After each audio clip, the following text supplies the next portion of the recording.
ఇది సుమారు ఓ 300 సంవత్సరాల క్రితం జరిగిన ఒక యథార్థ సంఘటన. కర్ణాటకలో దక్షిణాన ఓ భక్తుడు ఉండేవాడు. అతనికి తల్లి వయసు పైబడుతూ ఉంటుంది. ఆమె కాశీకి వెళ్ళి విశ్వనాథుడైన ఆ శివుని ఒడిలో చనిపోవాలని కోరుకుంటుంది. తను తన కొడుకుతో, దయచేసి నన్ను కాశీకి తీసుకెళ్ళు, నాకు వయసు పైబడుతుంది, నేను అక్కడికి వెళ్ళి చనిపోవాలనుకుంటున్నాను అంటుంది. ఆమె తన కొడుకుని జీవితంలో ఇదొక్కటి తప్ప మరేది అడగదు. కాబట్టి అతను తన తల్లితో పాటు దక్షిణ కర్ణాటక నుంచి కాశీకి అడవుల గుండా నడుస్తూ సుదీర్ఘ ప్రయాణం మొదలు పెడతాడు. ముసలావిడ కావడంతో ఆమెకు సుస్థి చేస్తుంది కాబట్టి అతను ఆమెను భుజాన వేసుకొని నడవడం మొదలు పెడతాడు. కొంత సమయానికి అతని శక్తి కూడా క్షీణిస్తుంది. ప్రయాణాన్ని కొనసాగించడానికి అతనుకున్న ఒకే ఒక్క మార్గం శివనామస్మరణ. శివ, ఈ ఒక్క ప్రయాణంలో నన్ను ఓడిపోనీయకు. నా తల్లి నన్ను అడిగిన ఒకే ఒక్క కోరిక ఇది.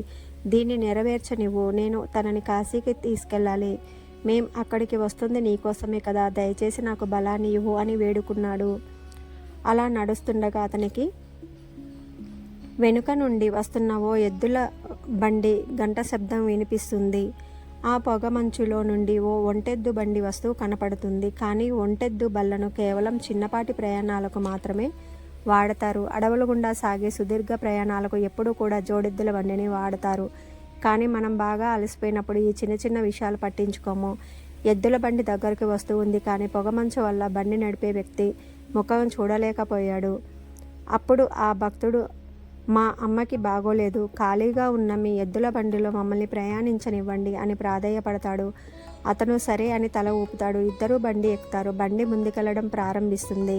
కొంత సమయం గడిచాక ఆ భక్తుడు అడవి మార్గంలో కూడా ఆ ఎద్దుల బండి ఎంతో మృదువుగా వెళ్ళడం గమనిస్తాడు. అప్పుడు అతను కిందికి చూస్తే బండి చక్రాలు తిరుగుతూ ఉండవు, అవి ఆగిపోయి ఉంటాయి. అయినా సరే బండి ముందుకు వెళ్తుంది. అప్పుడు ఆ భక్తుడు బండి నడిపి అతని వైపు చూస్తాడు. వస్త్రాలు మాత్రమే ఉంటాయి, మనిషి కనబడడు.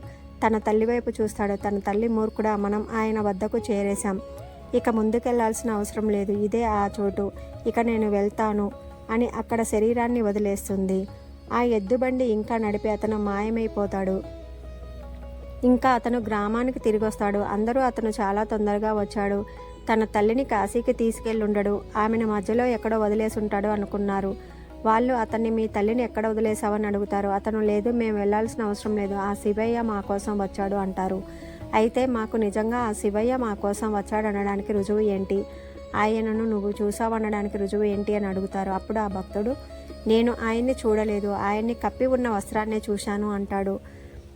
వారితో మాట్లాడుతుండగానే ఆ వ్యక్తి కూడా మాయమైపోతాడు. అప్పుడు ఆ ఊరి వారంతా అతను చెప్పింది నిజమే అని నమ్ముతారు. ఇది కల్పితం కాదు, ఇది కర్ణాటకలో జరిగిన ఒక యథార్థ సంఘటన. శివుడు ఆజ్ఞ లేనిదే చీమైనా కుట్టదు అనేది నిజం, ఇది వాస్తవం. మా ఛానల్ని సబ్స్క్రైబ్ చేసుకోకపోతే చేసుకోండి. కంటెంట్ నచ్చితే లైక్ చేయండి, షేర్ చేయండి.